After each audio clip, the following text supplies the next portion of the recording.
الشياطين يدخلون إلى بدنه فيبقى في بدن المعيون ويضره حتى أحيانا يموت. قال صلى الله عليه وسلم: العين حق يحضرها الشيطان وحسد بني آدم. يحضرها الشيطان وحسد بني آدم، وهنا تصير المضرة بهذا الإنسان. يعني لما ينظر النظرة الخبيثة في بعض الأحيان يدخل الشيطان فيؤذي المعيون، وفي بعض الأحيان بعض الشياطين يدخلون إلى بدنه فيبقى في بدن المعيون ويضره حتى أحيانا يموت، يتغير حاله ويموت والعياذ بالله تبارك وتعالى.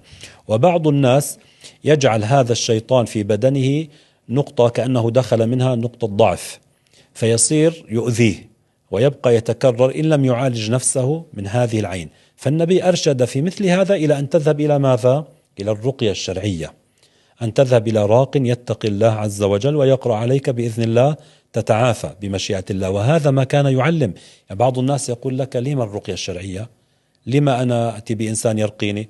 ارقي نفسك إن كنت تستطيع، وإذا كنت لا تستطيع تحضر راقي شرعي يتقي الله ثقة ويقرأ قراءة صحيحة ويقرأ عليك.